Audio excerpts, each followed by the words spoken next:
میں اس وقت گجرانوالہ موجود ہوں. میرے ساتھ سینیٹر طاق احمد خان صاحب موجود ہیں جو سینیٹر ہیں جماعت اسلامی کے. بہت شکریہ سر. آج میرے ساتھ جاوید قصوری صاحب بھی موجود ہیں جو سینٹرل پنجاب کے امیر ہیں جماعت اسلامی, وہ بھی آج گجرانوالہ میں ان کے ساتھ موجود ہیں.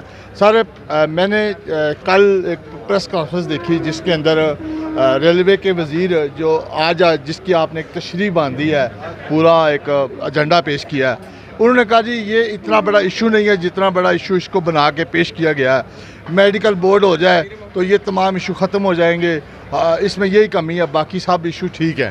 تو اس حوالے سے کیونکہ سیاسی جماعتیں تو اس ڈگر سے نہیں دیکھ رہی, آپ نے جیسے اپنے خطاب میں بھی کہا ہے, آپ کیا سمجھتے ہیں کہ قوم جیسے کھڑی ہوگی یا سوشل میڈیا پہ ہم دیکھ رہے ہیں, کیا آنے والے وقت میں یہ مجبور ہو جائیں گے اس کو واپس لینے کے؟ دیکھیں, یہ جو ٹرانسجنڈر بل ہے یہ ایک ثقافتی دہشت گردی ہے, ایک تہذیبی الغار ہے, اور یہ ہمارے خاندانی نظام کے لیے ایک ٹائم بم ہے.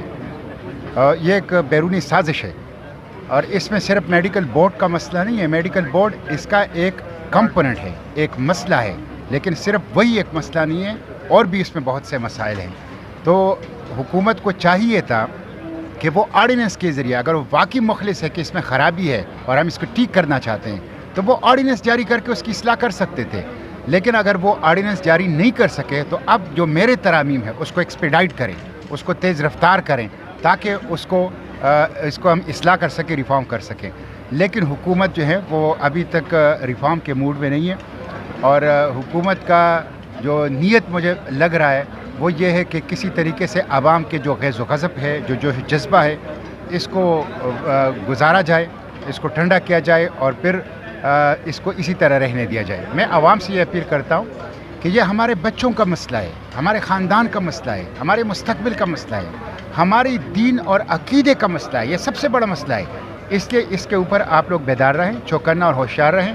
اور جب تک یہ ٹرانسجنڈر ایکٹ کالعدم نہیں ہوتا, جب تک یہ کالعدم نہیں ہوتا, اس وقت تک آپ لوگ اپنی جدوجہد جاری رکھیں. سر یہاں پہ وزارت بھی ہے مذہبی امور کی, علماء کی بھی جدی تعداد موجود ہے, اسمبلیوں کے اندر بھی موجود ہیں.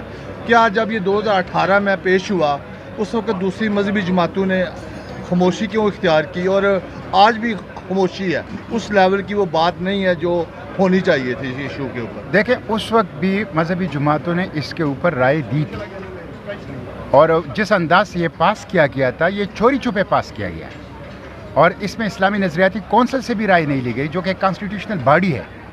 تو یہ مغرب کے ایجنڈے کے اوپر چوری چھپے پاس کر دیا گیا ہے, یہاں تک کہ اس کی جو انگریزی کاپی ہے اور اس کا جو اردو ٹرانسلیشن ترجمہ ہے اس میں بھی فرق ہے, تاکہ جو اردو دان طبقہ ہے اس کو سمجھ ہی نہ آئے کہ اس دستور کے اندر یا اس بل کے اندر یا اس دستاویز کے اندر کوئی خرابی ہے. تو یہ بہت بڑا فراڈ کیا گیا ہے, بہت بڑا قوم کے ساتھ دھوکہ کیا گیا ہے.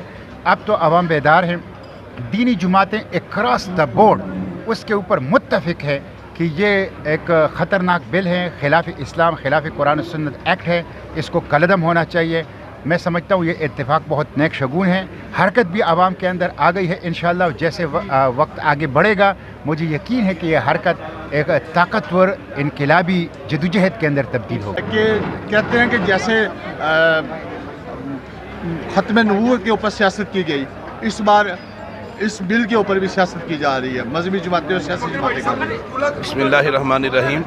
اسلام کے قوانین کا تحفظ کرنا اگر سیاست ہے تو ہمیں سیاست کے اوپر فخر ہے.